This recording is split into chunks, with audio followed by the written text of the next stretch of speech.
So multi cloud అంటే ఏంటండి? So multi cloud is something like combination of 2 or more clouds.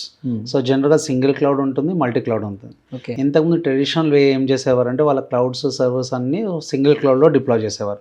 ఇప్పుడు market trend మారిపోయింది.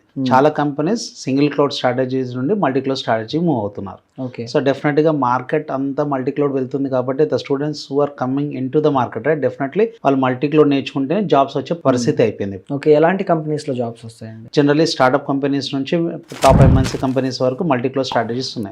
So చిన్న startup companies చూసుకుంటే if they have globally visualization ఉన్నారనుకోండి, గ్లోబల్లో వాళ్ళ బిజినెస్ నడుస్తుంది అనుకోండి, definitely they will go for the multi cloud environments.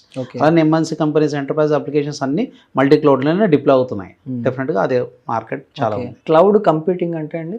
So సింపుల్గా చెప్పాలంటే cloud computing is something like rental basis. Okay. So for example ఇప్పుడు నేను ఒక చెప్తాను జనరల్గా. ఇంతకుముందు మనం ఒక మూవీ చూడాలనుకుంటే మనకు CD డ్రైవ్, VCD కావాల్సి వచ్చేది, CD డ్రైవ్స్ అన్ని పెట్టుకొని చూసేవాళ్ళం. ఇప్పుడు అందరూ అమెజాన్ ప్రైమ్, నెట్ఫ్లిక్స్ యూస్ చేస్తారు, అదంతా క్లౌడ్లో ఉన్నాయి.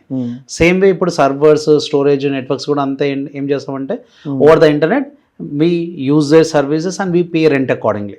సింపుల్ గా ఆన్ డిమాండ్ బేసిస్ గా మనం సర్వీసెస్ యూస్ చేసుకొని pay as a go model లాగా పే చేస్తాం. ఎన్ని అవర్స్ యూస్ చేస్తాం, ఎన్ని మినిట్స్ యూస్ చేస్తాం, బేస్డ్ ఆన్ దట్ రెంట్ అనేది ప్రొవైడ్ చేస్తాం క్లౌడ్ వెండర్స్.